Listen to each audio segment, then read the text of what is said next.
आखिरी किनारे के बारे में सुना है, जहां आज भी एक ऐसी दीवार खड़ी है जो इंसानियत को एक बहुत बड़ी तबाही से रोके हुए है। मामूली ईंटों या पत्थरों की दीवार नहीं है, ये वो दीवार है जिसे लोहे के बड़े बड़े टुकड़ों और पिघले हुए तांबे से तामीर किया गया था। इस दीवार के पीछे हजारों सालों से एक ऐसी मखलूक कैद है जो अगर आज बाहर निकल आए तो जमीन का सारा पानी पी जाए और हर जी रूह को खत्म कर दे।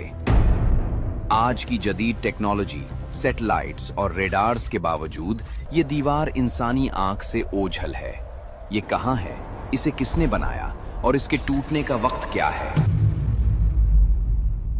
ये दास्तान सिकंदर आजम की नहीं है, ये कहानी है उस अजीम बादशाह की जिसे कुरान ने जुल्करनैन कहा।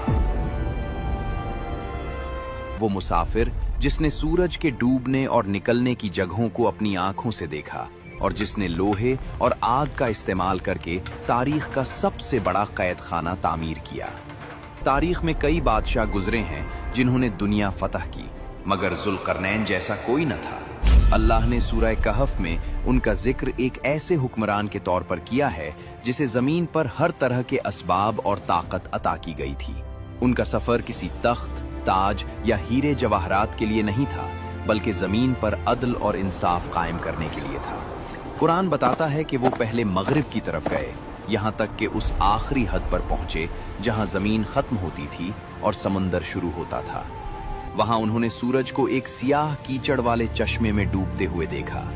फिर वो मशरिक की तरफ गए, जहां एक ऐसी कौम थी जिनके पास सूरज की तपिश से बचने के लिए कोई इमारत या साया न था। वो लोग जमीन के गारों में छुपकर जिंदगी गुजारते थे। मगर उनका तीसरा सफर सबसे ज्यादा पुरअसरार और खौफनाक था। चलते चलते जुल्करनैन शुमाल की जानिब एक ऐसे अनजान रास्ते पर निकल गए जो इंतहाई दुश्वार गुजार था। यहाँ तक कि वो एक ऐसी जगह पहुँचे जो दो पहाड़ों के दरमियान थी। ये दो फलकबोस पहाड़ थे जिनके दरमियान एक बहुत बड़ा रास्ता यानी दर्रा था। यहाँ वादी में एक ऐसी कौम आबाद थी जिनकी जबान समझना तकरीबन नामुमकिन था। वो दुनिया से कटे हुए, खौफजदा और सहमे हुए लोग थे। जब उन्होंने जुल्करनैन की अजीमुशान फौज, उनकी ताकत और उनके पास मौजूद जदीद औजार देखे तो उन्हें उम्मीद की एक करन नजर आई।